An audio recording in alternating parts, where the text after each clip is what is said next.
What up? Welcome everybody to the First Four Downs. Today we're back with another episode of the War Report, Volume 3, Running Backs, Win or Bust.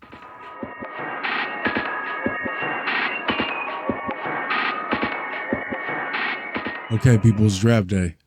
You finally made the first pick that you've been researching all offseason. You're heading into those second and fourth rounds where you're looking for your RB2, possibly your RB1. The pressure is on. There's a lot of names out there, and you don't want to pick a bust. B. Scott, is there anybody that you absolutely love in that range? Yeah, you know what? In rounds 3 and 4, there's a plethora of running backs that I could think of. But one name definitely sticks out to me, and let's start with it, Aaron Jones. You know, the guy last year, 5.5 yards a carry, 133 carries, 718 yards, 9 total touchdowns. He had 26 catches on the season, and he played 12 games. He didn't even finish out the whole season. So I like him a lot this year. We got Jamal Williams behind him. He just doesn't look explosive. 3.8 yards a carry last year. Only had one really good game. So I like Aaron Jones a lot to possibly become a workhorse in that offense. I mean, if you look at last season, 5 out of the last 6 games, he had 5 consecutive games with a touchdown.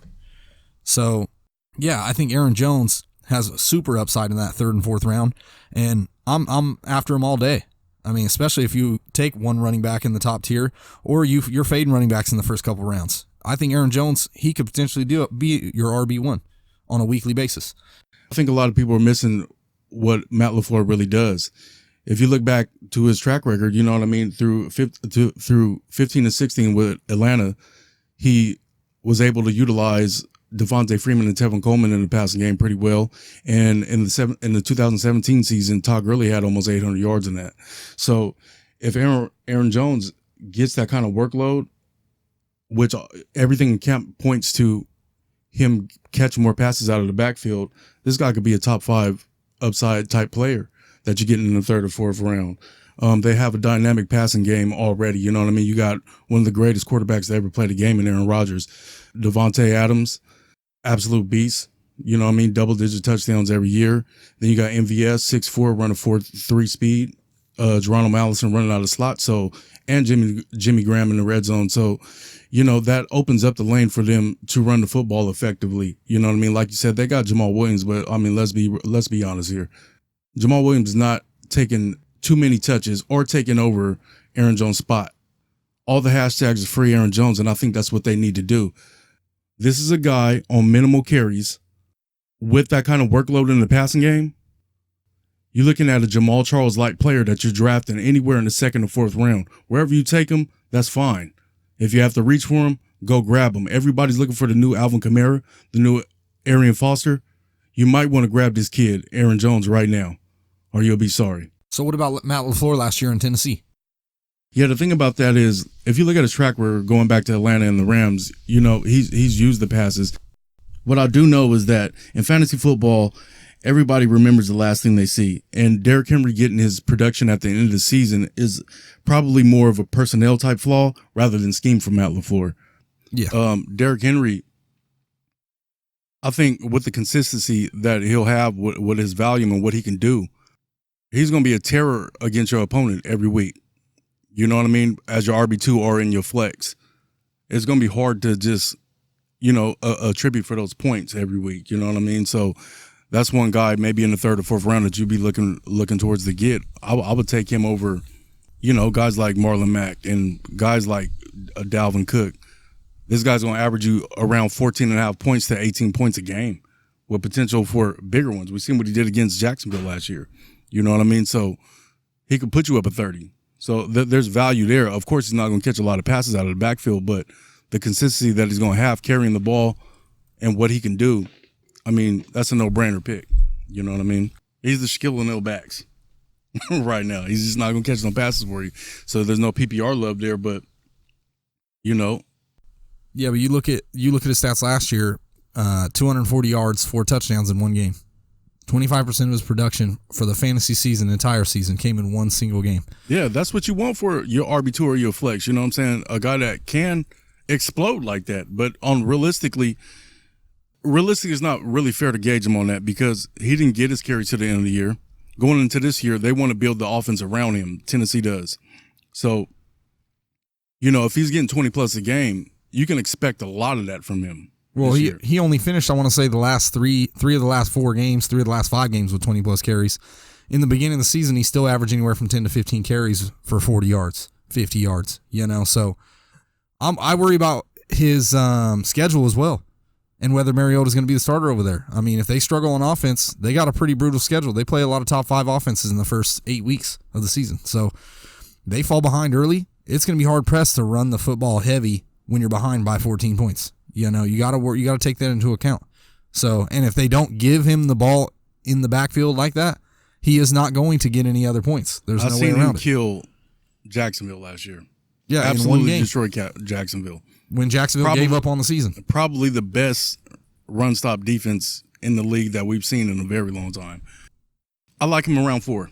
You know what I mean? I like him around 4 or 5 if he's not already gone. You know what I mean? So you think about guys like Marlon Mack. Well, Marlon Mack to me is like highly inconsistent as a running back. You like Henry better than Mack, though? Yes. You like him better than Kerryon Johnson? No. I have Kerryon Johnson in my top 10. If I'm gambling on my second running back, I would fade Dalvin Cook and D. Will for Kerryon Johnson. Kerryon Johnson is a beast running back, man. He Auburn product. We know about Auburn running backs. They just carry the load and they just do what they do. This guy's been a winner in high school, winner in college. But the thing that I like about him most this year is his offensive coordinator. Darrell Bevel, if you're not familiar with him, produced both AP, that's Adrian Peterson, and Marshawn Lynch in Seattle. That's 285 plus targets on average, rush attempts on average for those running backs. Darrell Bevel in his career has ranked top 10 in rushing 6 out of 10 times as an OC, 4 of which is when AP was hurt, you know what I mean? And then I think Marshawn Lynch got hurt and then he was no longer with the team. Just showing what they did straight out the back. They went and got C.J. Anderson, who's a very capable running back. He showed a Super Bowl caliber running back. He showed promise that he still has legs under him with the Los Angeles Rams last year. They get rid of Theo Riddick, who's a pass catching back. Kerryon Johnson has no problem catching the ball over there. So I think that shows what they're ready to do over there.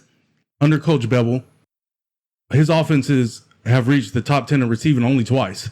They run the football over there. And that's what they're going to do in Detroit this year. I think they went and got C.J. Anderson. Like I said, he's very capable. And what's surprising is that the number 2 running back averages around 70 to 80 rushes consistently in his career.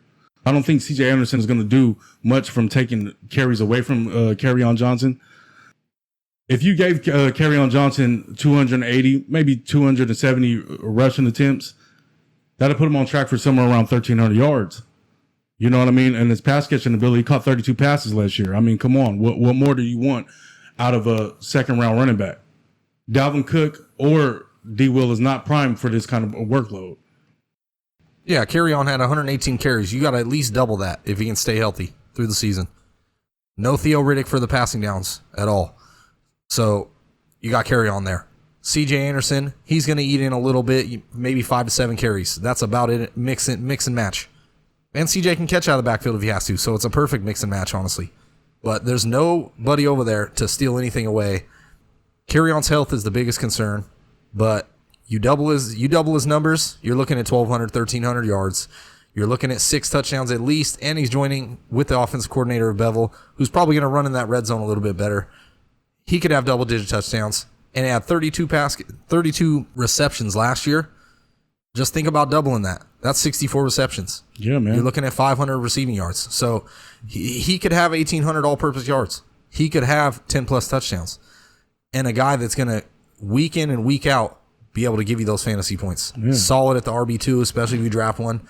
If you take a running back in that first round from 1 to 5. So if you're going to fade Dalvin Cook and Damian Williams, which is what I suggest, you don't have to listen to me. I'm just giving you a heads up. You got guys in committees that are getting drafted ahead of them. Newsflash, you're looking for workhorses. Exactly. So, all right, let's turn our attention to Leonard Fournette. Last year was terrible for him. 3.3 yards per carry, which is horrible. Year before that, 3.8, not great. He struggled behind arguably a rough offensive line. And then a quarterback that was highly inconsistent in Blake Bortles. So this year, you got Nick Foles coming in, right? Should definitely open up that offense. It should help Leonard Fournette a lot. He's came into camp this year in great shape, ready to run the football and carry the load. I mean, he's got nobody behind him. I mean, you look at the running back depth that they have. They let TJ Yeldon walk, pretty much their only pass-catching down back. They tried to talk about Benny Cunningham being a third down back. I mean, it's almost a joke. Leonard Fournette is in for a huge workload. Yeah, he is in a situation where he's primed to be a workhorse running back. Only thing that got behind him is Thomas Rawls. Well, he ain't no scrub. And Raquel Armstead coming out of college right now. They might take some carries, but I think he's going to get close to 20 plus. I mean, Leonard Fournette did average like really low yards. You know what I mean? He's one of those guys with volume. He could take it to the house, right? So what I've seen from him that he does tend to get stuffed in the backfield a lot. Otherwise, the boy's like a baby rhinoceros running the football. You know what I'm saying? It's ridiculous. You can't take the man down. He just hits holes like with a different kind of fury. Now, where he also excels for being so big at 6 feet is the passing game. You know what I'm saying? He's very capable of catching passes out of the backfield and those short targets. We all know that Nick Foles likes to pump volume to slots and the tight end. So I think there'll be a lot of love there, given that the best tight end they have on that roster is Jeff Swain, who's an athletic beast. You know what I mean? Don't get me wrong. He may be a sleeper, but I think Fournette will give probably RB1 numbers. You know what I'm saying? Just given if he could stay on the field. You know what I mean? That's been his biggest concern. A lot of it has been soft tissue and things of that nature. Nothing really major yet with Leonard Fournette. But the upgrade with Nick Foles, who's a Super Bowl champion, there's a lot of things to like with Leonard Fournette. He might just run the table. But yeah, Leonard Fournette in the third round, fourth round. I mean, look, just this last year, people were drafting him in damn near inside the 10, in the 10 spot. So there's a reason for that. Yeah, when he produces big. So I mean, he's got potential for a fourth round back to finish inside the 10, no problem. And I think his receiving numbers are actually going to be better this year. His only worry is injury, like many football players. And if you're drafting fantasy and all you want to take into account is injuries, you might as well not even play. Yeah, we're in a very different place in this new passing league. I think the new 12 is the new 10. So, you're going to have a lot of players that finish very close within the numbers to each other at the finish at end of year ranks. You know what I mean? Leonard Fournette is one of those guys that fit that bill. So draft him.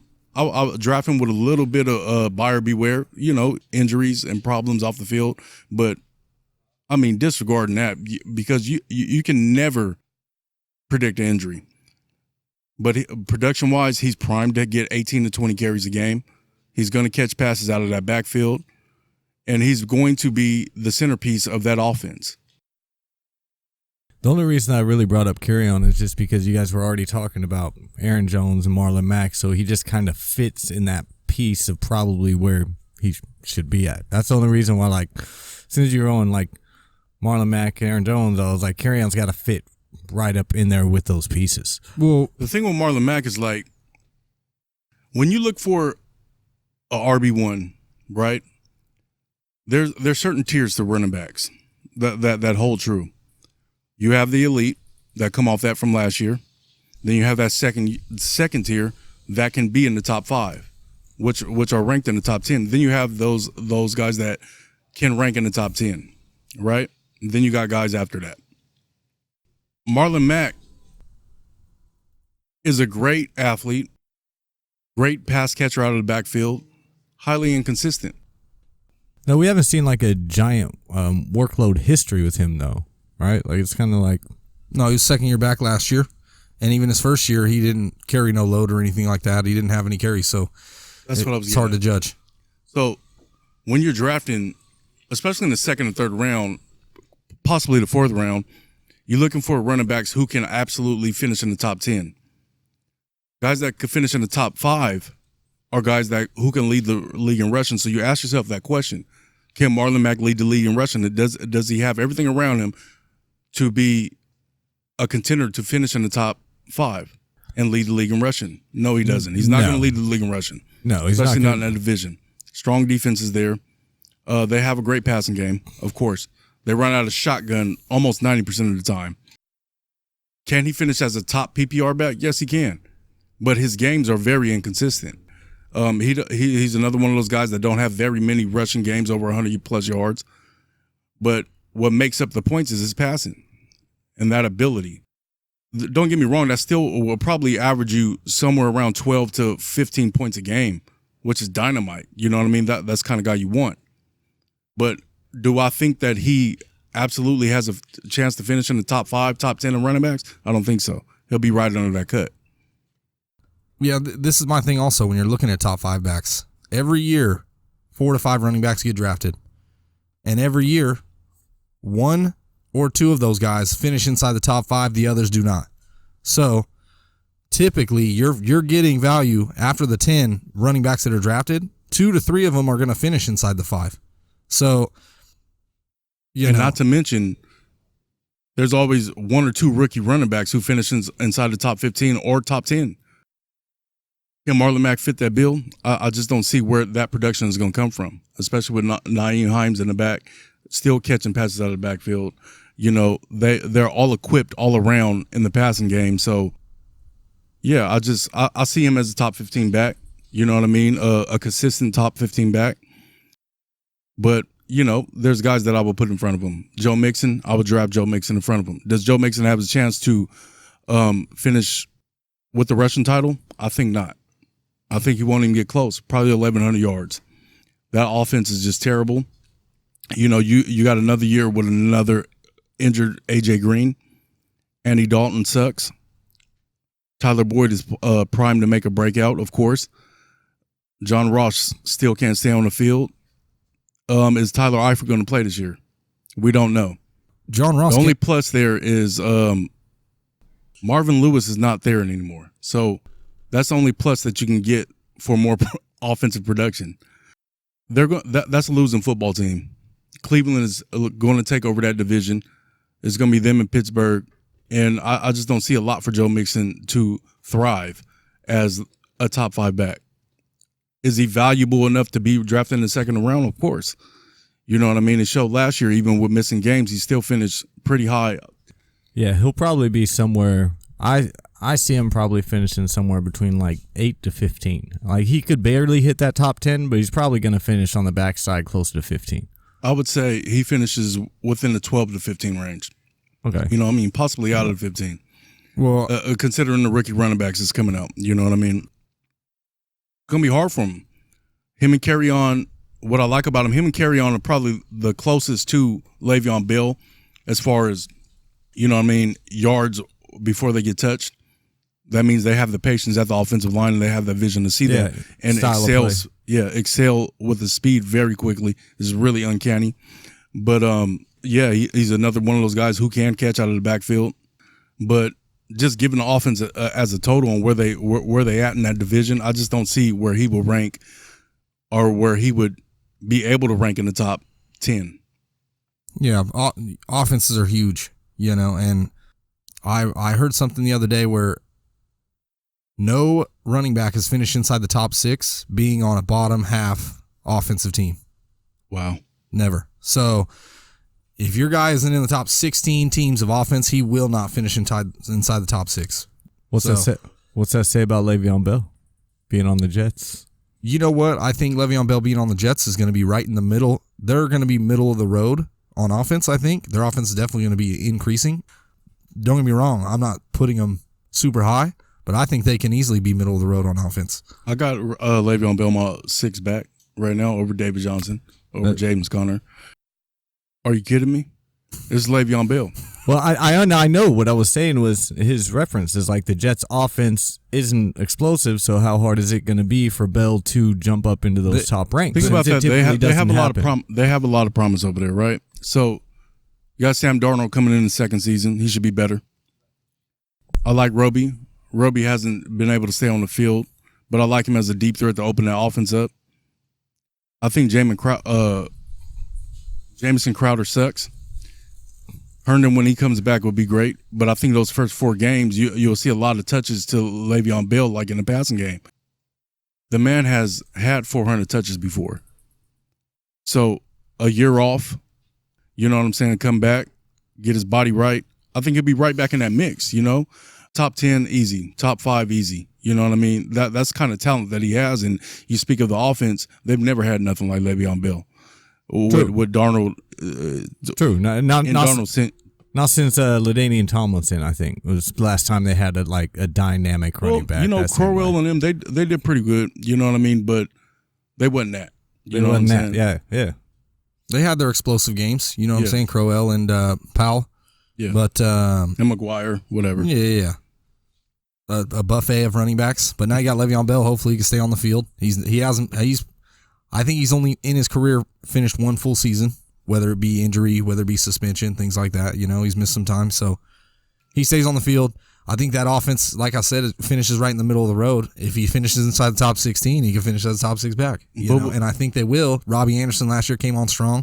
Chris Herndon being solid. The offense is ready to be solid. They're in a bad division, too. Think about the defense. The best defense in that division, Buffalo Bills, pretty solid. And the Patriots always run a decent defense, you know. They're great at scheming. They know how to play football. Just knowing what Le'Veon Bell has done in his career and what he could potentially do with the Jets. If I'm at the 6th pick and I got a choice between David Johnson and Le'Veon Bell, I'm taking Le'Veon Bell all day long. You know what I mean? I got Chubb number 5 in my rankings right now. How do you see that? Nick Chubb is going to lead this league in rushing. Okay. They want him integrated in the passing game more. Well, yeah, they traded Duke Johnson for a reason. Yeah, so all those targets are going to go to him. You can say week 8, week 10, whatever the fuck, whenever Kareem Hunt comes back.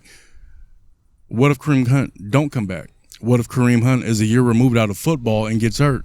You cannot draft for the future. You have to draft what is in front of you right now and the games that you can put up.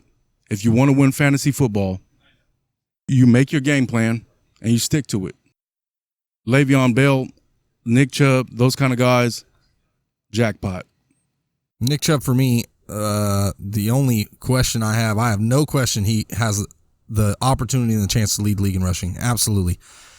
And be a fantasy monster. You know, easily finish inside the top 5. I mean, 8 games with pretty much no running back behind him. Absolutely nobody. There's nobody. Who are they going to put on the field, you know? So, and let's not forget, had he played all 16 games, he would have been in line to break or compete with Ezekiel Elliott's rookie year, 1,600 yards.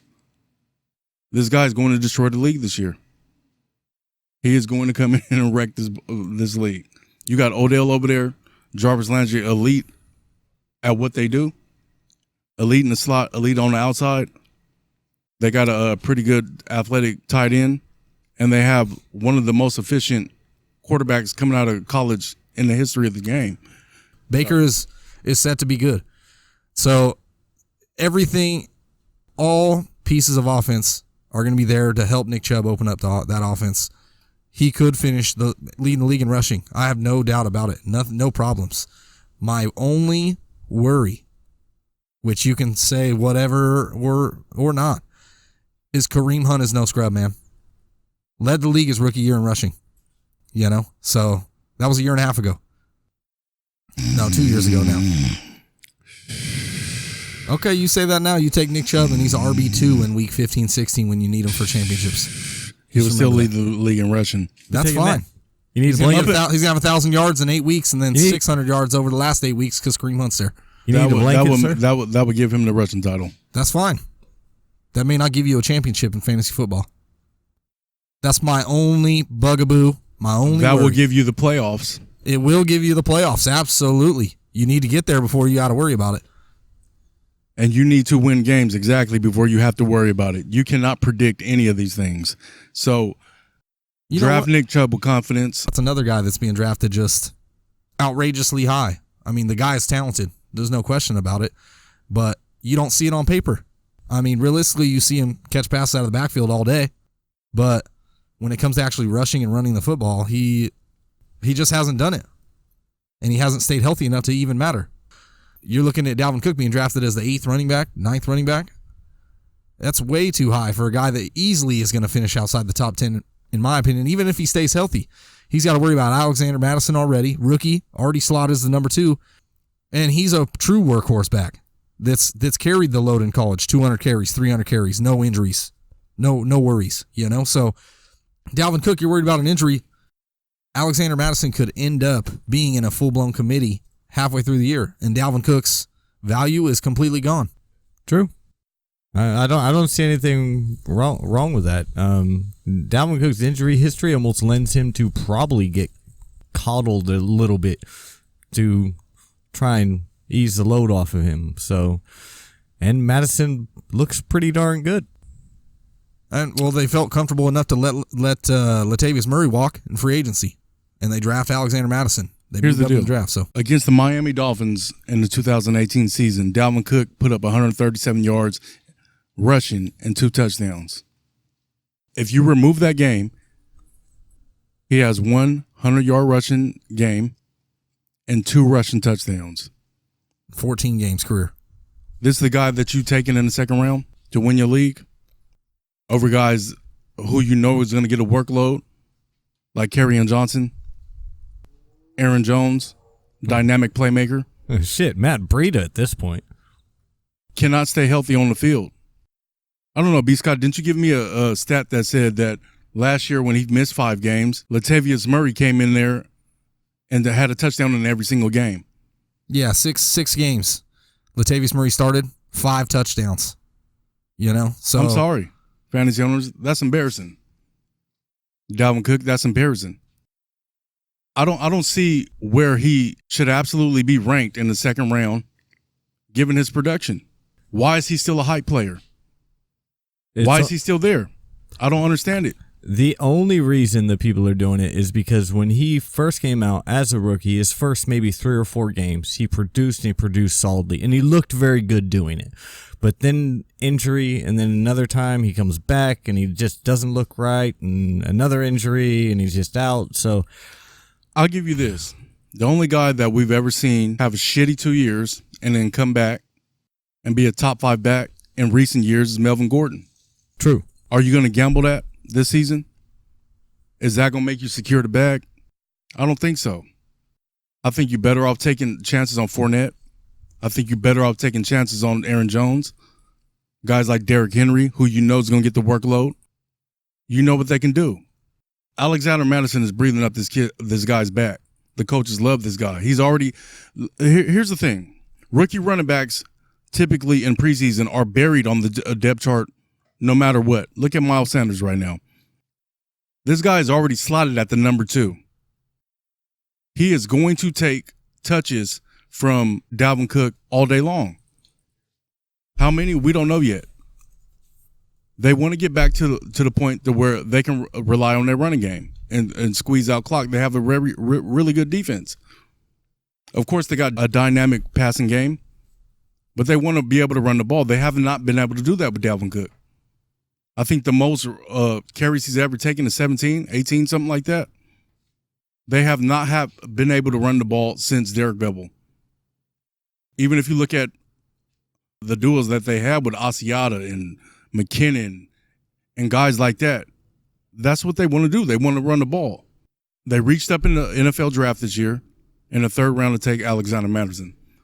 This kid is a guy that on paper looks like a bust. His 40 time is stupid, but so was Arian Foster's. What I do like about this guy is he plays violent. He runs violent. He runs faster on field than he ran in his combine. And this guy's almost undrafted. Yeah, he's way back there. That spells trouble for Dalvin Cook. So, I'm not saying do not draft Dalvin Cook. All I'm saying is there's a lot of buyer beware there. And not just that, but since he's going ahead of guys like Kerryon Johnson and Aaron Jones, who I like, Leonard Fournette, who you're definitely not going to try and reach for those guys. But at that point, you're fading Dalvin Cook. I mean, there's no way around it. I'm fading Dalvin Cook in the 2nd round. I'm fading him halfway through the 3rd round. If I can get him at 3-4 turn, maybe, I might take a chance on him. But understandable. I'm definitely fading him.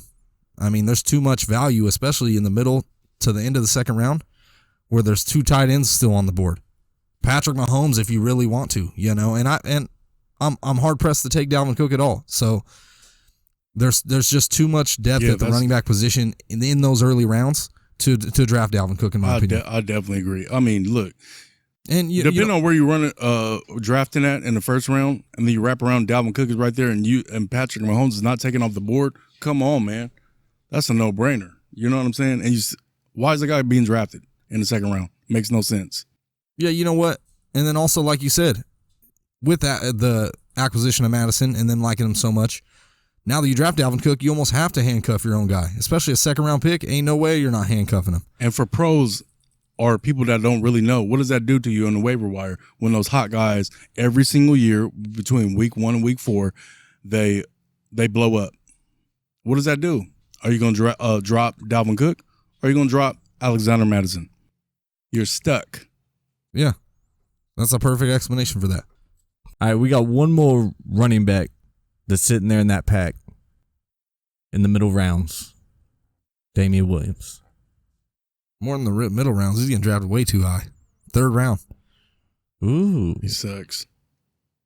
It's hard pressed to say. It's hard pressed to say he sucks. He finished the last 3 weeks. I want to say he finishes like RB10, but it's the smallest sample size that people are jumping on so high. There's so much that happened in the offseason. It's pretty crazy, especially with the Chiefs running backs. He's on arguably a top 3 offense, so that bodes well for him.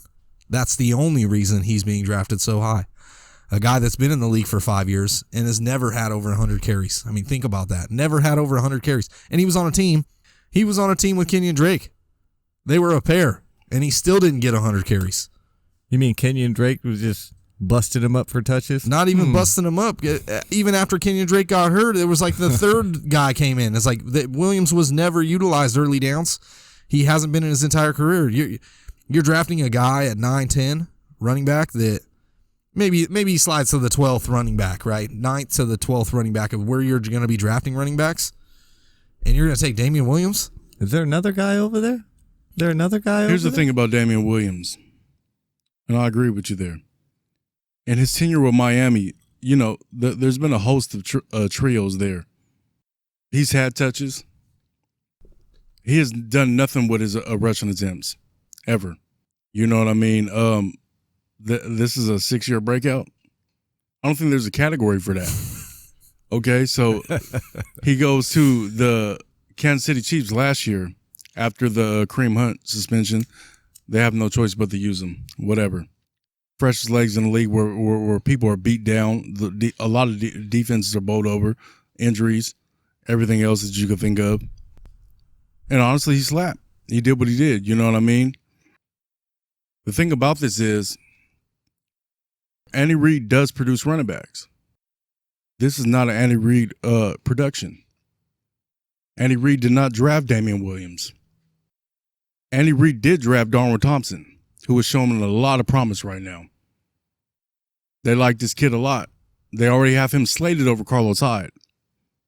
Carlos Hyde may not make the team. So for fantasy owners, you think about that. A guy that has never done anything with his touches, and you got a kid coming out of this backfield as a rookie, ready to beast. He has everything to prove in this world. I mean, I guess you could say that Damian Williams does too. Only other player that we've seen do that is Dion Lewis. And I draw the Dion Lewis comparison because of how Damian Williams excels in the passing game. Yeah, he is that short check down for Patrick Mahomes, who was like pretty much God under center. But are you really going to spend second-round draft capital on a guy who may not have a job after week 3? It makes no sense for me, again, for a guy that is unproven to be drafted in the second and third round.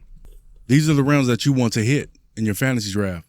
Although they may not actually make you get to the playoffs, they can definitely hurt you. So, again, Aaron Jones, Leonard Fournette, guys like Kerryon Johnson. Honestly, I would take a chance on Dalvin Cook before I took a chance on Damian Williams. And we all know here at the First Word Downs how much I despise Dalvin Cook, where he's being drafted. I'm not saying don't draft Dalvin Cook. All I'm saying is there's a lot of buyer beware there. With that being said, what do you think, B? Yeah, you know what? There was a lot of high expectations for Damian Williams. You know, Andy Reid comes in and talks him up all offseason, pretty much hoping to utilize him as a workhorse. Then once they found out what they got, like you said, in Darwin Thompson, there's no question to me.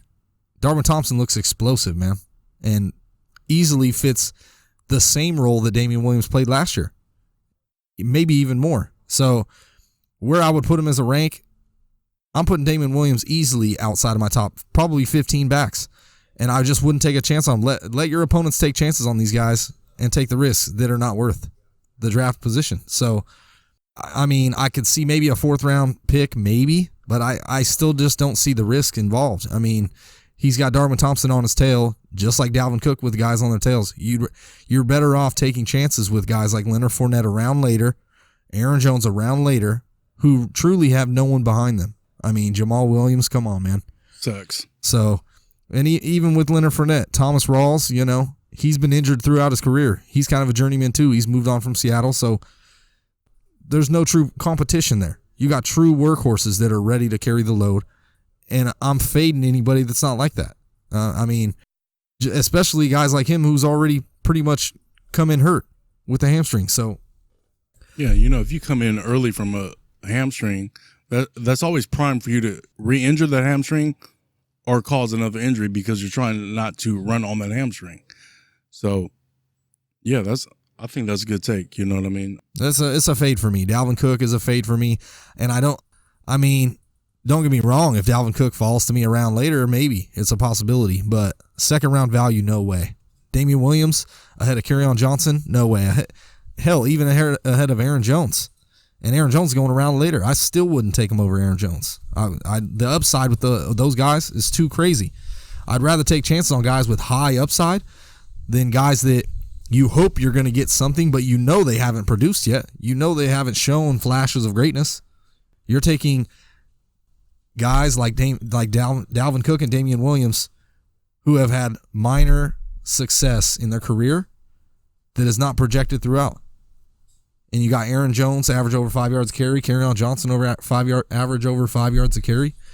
And hell, Leonard Fournette has not averaged even 4 yards a carry.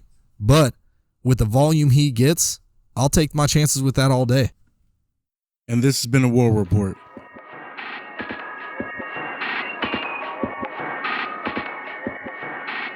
For the First Word Downs, this has been B. Scott, the third wheel, and as always, G.O.D.